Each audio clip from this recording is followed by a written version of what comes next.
Hi, I'm Dr. Jim Pfaus from the Center for Studies in Behavioral Neurobiology in the Department of Psychology at Concordia University in Montreal, Quebec, Canada.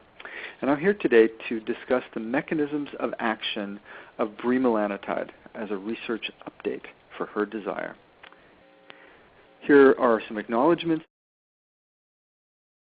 So my goals are to introduce the melanocortin neuropeptide system of the brain and its role in sexual behavior. I want to help you understand how the neurochemical actions of the melanocortin agonist drug Bremelanotide stimulate sexual desire. And finally, I want to place these actions in kind of an overarching framework that describes logical drug targets in the treatment of Hypoactive Sexual Desire Disorder, or HSDD. Now, in the sexual response cycle, Masters and Johnson noted 4 stages of excitement, a plateau as sex gets started, the orgasm, and a resolution phase. And essentially, when we look at this, we see that women have different styles of this. Men seem to have one style that might be repeated twice. But really, you're looking at exactly the same excitation and inhibition. That is almost like a good short story. Behavior has a beginning and a middle and an end. And the beginning comes with excitatory neurochemical systems that are activated in your brain by competent stimuli. The inhibition comes at the end when you're feeling feelings of satiety, euphoria, sedation. Helen Singer Kaplan said, well, what is excitement really? It's kind of a mixture of desire and arousal.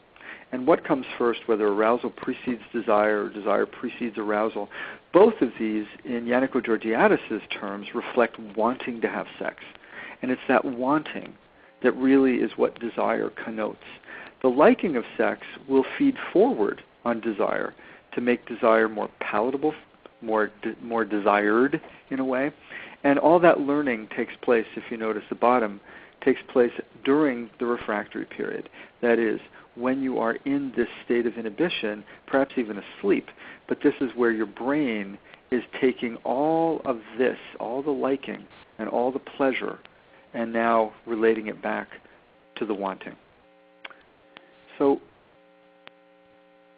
when do women have their peak desire? Well, peak desire occurs in women and even in rats and rhesus macaques during an ovulatory period, a periovulatory period. And this is a period in women when estradiol levels have been up and they're going down, progesterone levels are beginning to go up, and testosterone levels have peaked on that day. You see the same thing happens in a rat. It also happens in rhesus macaques, or kind of a primate neighbor of ours, and again, all around the ovulatory surge of estradiol. And you can see with macaques, they're showing approaches to males and increased solicitations around that ovulatory peak. What are women showing? Well, women are showing kind of the day after, that is the day when testosterone levels would be highest, their peak sexual desire. So it's really kind of a mammal thing that's happening here. That is, hormones are setting up neurochemical events in the brain to make sexual excitation and sexual behavior happen.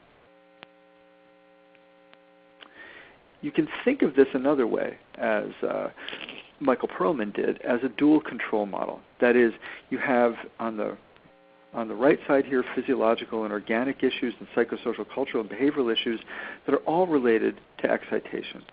You also have, opposing them, and of course these correspond to real brain systems, brain and body issues, physiological, organic issues, but also, again, psychosocial, cultural, and behavioral issues that would tip you toward inhibition. And of course, the tipping occurs around a labile sexual tipping point.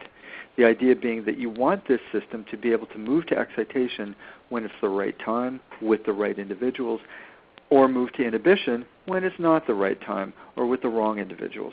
And the system itself works on itself such that excitation, when it leads to sexual pleasure, and especially the inhibition that happens afterwards, is now going to tip this whole thing toward inhibition.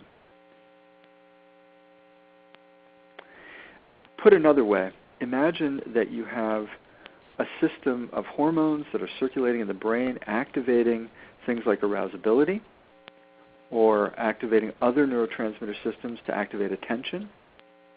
And those are going to sum with the input, your perception of arousal, the inputs you're getting from your genitals, from your heart, from your breathing, and the sensory input that you're getting from the incentives. Are they competent enough?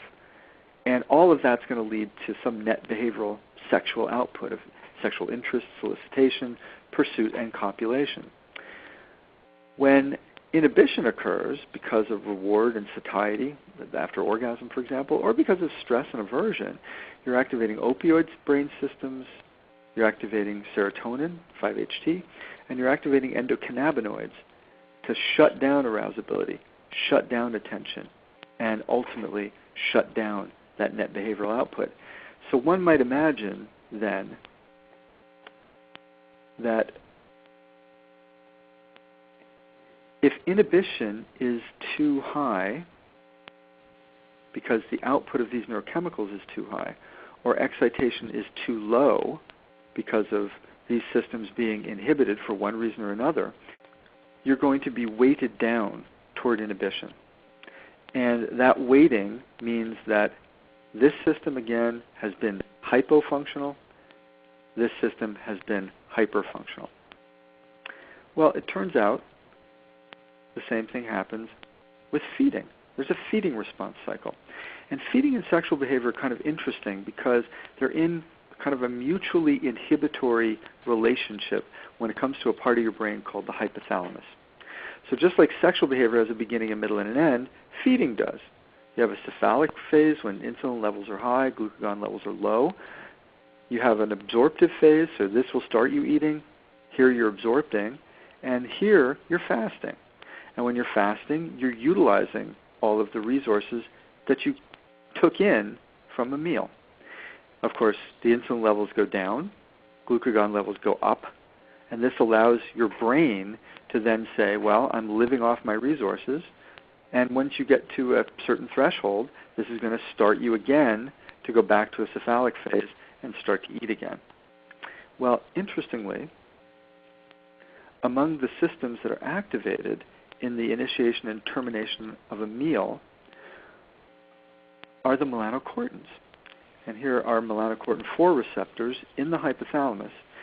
The stomach issues a signal to eat called ghrelin, which is a neuropeptide that gets in the bloodstream, and this acts on these neurons in the arcuate nucleus, which are ProOpio MelanoCortin neurons. I'm going to talk more about that, to kind of shut them down, but to activate a different neurotransmitter called mPOA and another one called AGRP to activate feeding. After you've eaten a big meal, and especially if you've eaten fats, fats tell adipose tissue or fat tissue in the body to release another peptide called leptin. Leptin gets in, and it shuts down all the feeding systems by activating something called alpha MSH, alpha melanocyte stimulating hormone. When it's activated, it binds to MC4 receptors in the hypothalamus that tell the hypothalamus, you're finished, you're done, you're done eating. If you eat another bite, you're not going to feel good. So we see that here, the AGP or AGRP neuropeptide system activating feeding by inhibiting these POMC neurons, ProOpio MelanoCortin neurons, that activate alpha MSH. So when you've inhibited this, you've disinhibited feeding. Leptin comes along to turn this on, which then inhibits the feeding system. So everything is in a balance, very much like the sexual system is. AGRP, also known as a Guti-related polypeptide, is a natural inhibitor of the MC4 receptor. This is the receptor that alpha MSH binds to initiate food, or to initiate the inhibition of food intake. So when AGRP is active, when this is active, you've inhibited the ability of alpha MSH to bind to this receptor. When this is deactivated, now alpha MSH can go and bind to this receptor. So you see, with inhibition, you get excitation of feeding. With inhibition of inhibition, you get now the decrease in feeding. Well, what about sex and feeding? What kind of a relationship are they in? in most animals, feeding and sexual behavior are mutually exclusive activities. They can't be done at the same time. And this is kind of reflected by the regulation in the hypothalamus. And in particular, notice the leptin and ghrelin regulation. Activate this, you inhibit this. But now with leptin activating here, the POMC neuron, you get alpha MSH stimulated to disinhibit this. So despite the fact that the stages of feeding and sex correspond to similar activation of the autonomic and central nervous system, and in particular, sort of this mesolimbic dopamine system that we all know about in terms of its responsivity to reward and reward-related cues, this sort of inhibitory relationship occurs with few exceptions. And one exception is the role played by melanocortins. Well, what are melanocortins? To understand what melanocortins are, we need to understand the parent molecule of the melanocortins, which, as I mentioned before, is the ProOpio MelanoCortin. This is a huge neuropeptide, and it's made in the arcuate nucleus, and it has portions of it that make the protein alpha MSH. That is our melanocyte-stimulating hormone. It also makes beta-endorphin, the endogenous opioid that we've heard about that's activated at orgasm. It also makes ACTH, adrenocorticotrophic hormone. This is a hormone that will stimulate the adrenal gland when you have a stress response. And a portion of that ACTH is alpha MSH and is broken down into alpha MSH. Alpha MSH plays a very interesting role. Cells in the arcuate, which you can see here, right, that are stained. Here's the arcuate nucleus hovering in the bottom part of the brain around the third ventricle. And these are cells that are stained for ProOpio MelanoCortin. The cells originate in the arcuus, and there are some that are in the solitary nucleus of the solitary tract, which is a feeding-related region of the brainstem. The axons, if you see where they go, and here you see the axons in a cartoon, but here you see them overlaid on melanocortin receptors, which you see in dark here. These axons innervate other hypothalamic regions, limbic regions, the midbrain, the brainstem, and the spinal cord. They don't go all over, but they go to specific regions. And when they bind to the MC4 receptor, they terminate feeding and start sex. Well, this is what alpha MSH looks like as a chemical structure. It's a very complex chemical structure. But really, when you look at what it is here, it's these amino acids strung together and cyclicized. So it can be 13 amino acids long, truncated down to 8. And it gets cyclicized, which means it has chemicals put on either end of it that allow it to be stable in the bloodstream. When these POMC neurons are secreting alpha MSH, they're binding to melanocortin receptors that are specific to them. The ones that are in the brain are the MC3 and MC4s, and it's the MC4s that are in the hypothalamus and brainstem that are corresponding to the actions of alpha MSH there for feeding and for sexual behavior, and corresponding to bremelanotide, which acts as a very selective MC4 agonist drug. So it acts like MSH. Melanocortin receptors are also found colocalized in a portion of the brain called the striatum with dopamine, D1 receptors and D2 receptors. And here you can see the green and the red, and that indicates the colocalization. What MC4 receptors do is they open up a calcium channel. Now, what does calcium do? Calcium is a positively charged ion, and when that comes into the cell, it makes the cell more likely to fire. It makes the cell more likely to secrete its neurotransmitter. So when you bind as an MC4 agonist to your MC4 receptor, you activate a whole bunch of proteins inside the cell that open up this calcium pore so the calcium can come rushing in. And that's going to produce an excitable tendency of that neuron. Well, where did all this start? And it started really with this man, Mac Hadley, who wrote a whole book on melanocortin peptides. And Hadley discovered a drug called melanotan-2. Melanotan-2 was kind of known as a putative spring break drug because it promotes tanning, reduces appetite, and augments or increases sexual desire. Again, the side effects of the drug when it was really tested as a tanning agent included increased erectile function and a loss of appetite, along with a little bit, in some individuals, of facial flushing and nausea. And the company startup that they had, Competitive Technologies, licensed it to Palatin Technologies in 2000 to examine it as a treatment for erectile dysfunction and hypoactive sexual desire disorder. And in turn, Palatin developed and patented its metabolite, Bremelanotide, as a more potent treatment. We started testing acute melanotan 2 in my lab and found that in these unilevel pacing chambers where female rats regulate their contact with a male by running in these small holes in a barrier between the male side and her side, that melanotan 2 increased hops and darts when she's on the male side, which is sort of proximate solicitations. It also increased ear wiggling, which is something that female rats show when they're really enjoying themselves. The drug didn't alter lordosis, that arching of the back that you see here in the female that she's showing that allows penile penetration. We also tested subchronic melanotan in these bi-level chambers where there's a female, she's approaching a male, she's soliciting, she's letting the male sniff and lick, and then she kicks the male in the face and runs away. So here she is running away, here's the male chasing, and finally she'll stop and hold the lordosis crouch. In these circumstances, MT2 increased solicitations quite dramatically, as well as increased hops and darts. Again, no effects were observed on lordosis. Now, when considering bremelanotide, as I mentioned earlier, bremelanotide is a synthesis product in the liver and in the blood of melanotan 2. And essentially, this end chain is replaced by this hydroxyl group. And so in doing that, bremelanotide becomes more stable. So as a more stable compound, it should last longer in the nervous system. So if we look at the structure relative to alpha-MSH, here's alpha-MSH's structure, notice the overlap here with alpha-MSH. It's here where bremelanotide is going to be binding to the MC4 receptors, even though it can also bind to the MC3s. It induces erections in healthy men. It induces erections in healthy rats. It even induces erections in men who don't respond to drugs like Viagra. It has a rapid effect. And we discovered it facilitates solicitations, like MT2 did, selectively in female rats. And here are some of the data.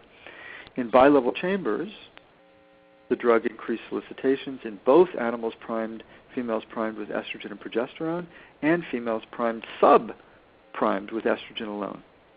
It didn't have any effect on pacing behaviors, and it had no effect on lordosis, which means it is a selective increase in solicitations. And this was discovered before bremelanotide was even tested in women. So there was a proof of concept, shall we say. We discovered it both in the bi-level chamber as well as in these pacing chambers, these unilevel pacing chambers. Here's the increase in solicitations, even far greater than MT2, and the increase in hops and darts that we saw with MT2.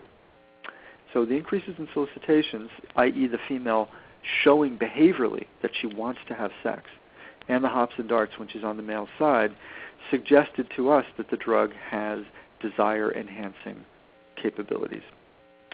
It was unlikely to cause abuse, because when we looked at condition place preference, which is a way to look at whether a drug has abuse potential, there were no differences in the place preference, and it's unlikely to induce indiscriminate partner preference, because when a female had a preferred versus non-preferred partner,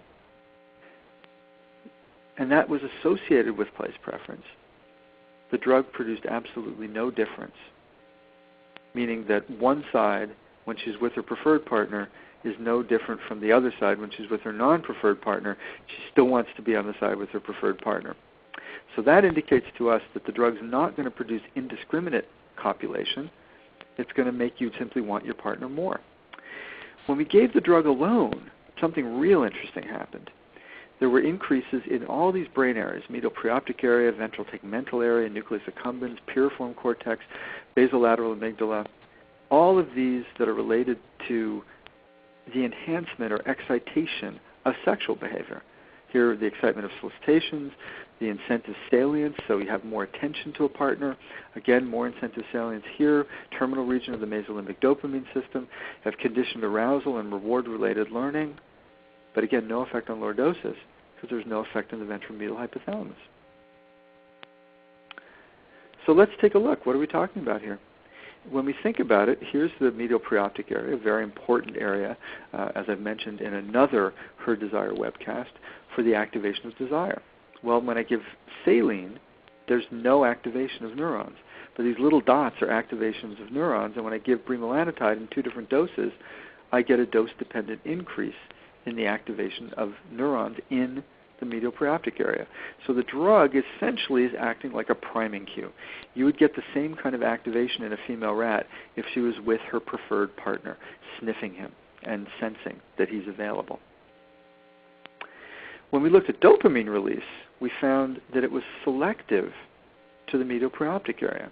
That is, bremelanotide was increasing dopamine release in the preoptic area, but not in the nucleus accumbens and not in the ventromedial hypothalamus, which to us was an indication that dopamine is somehow being modulated by bremelanotide in this region. And that proved to be very important. When I put bremelanotide into the cerebral ventricles, I get a dose-dependent increase in solicitations and an increase in pacing behaviors. No effect on lordosis. When I put it directly into the medial preoptic area, I also get an increase in solicitations, and I can reverse that with this drug, HSO14, which is a selective melanocortin type 4 antagonist. So it's blocking, doing what AGRP would have done, blocking the receptor that bremelanotide is activating these solicitations with. When I put it into the ventromedial hypothalamus, I do not get that effect. And here, there's largely the MC3 receptor relative to the MC4. Interestingly, I can reverse a systemic effect of bremelanotide, which I would give 200 micrograms per kilogram under the skin, with a ventricular infusion of either this antagonist, which I mentioned before, or a different one. So here we see the increased number of solicitations. That's with just saline given with bremelanotide. But when I infuse the antagonist, I eliminate the effect. And now comes sort of the pièce de résistance. I can get the bremelanotide effect on solicitations. I can reverse that effect with a dopamine receptor antagonist called flupentixol. That's a D1 antagonist, but not a D2 receptor antagonist called raclopride.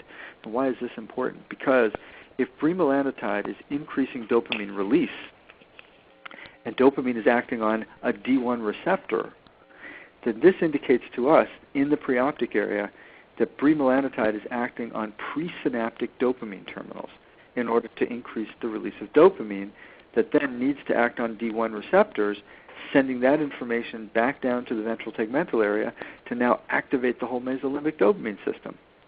And it turns out that's exactly what happens. If I think of bremelanotide's effect in hypoactive sexual desire disorder, you're initially taking a system which has these melanocortin type 4 receptors on presynaptic dopamine terminals. If there's very little alpha MSH binding or too much agouti-related peptide or some antagonist binding to it, blocking the alpha MSH effect, you get very little dopamine and hence very little activation of D1 receptors. If we have MT2 or bremelanotide or sustained release of alpha MSH, they can now counteract that effect and bind to these receptors. These receptors are going to open up calcium. Calcium is going to rush into the cell, activate all of these vesicles with dopamine, and now release substantially more dopamine, binding to more dopamine receptors, which is now going to send their signals down to the rest of the brain to say, yes, now I have desire relative to this situation. Dopamine release in the preoptic area, which you see here in a human and here in a cartoon, is a general neural switch, and it controls sympathetic and parasympathetic blood flow in the presence of sexual cues. So not only are you increasing desire, but you're actually helping your body prepare for sexual interaction. So dopamine and its modulation is a very important system. Not only that, but it's these D1 receptors that are critical in the medial preoptic area for the outflow. So dopamine's outflow is going to go to the ventral tegmental area, which is going to kind of go up to the prefrontal cortex and shut down all that behavioral inhibition, which allows you to respond sexually.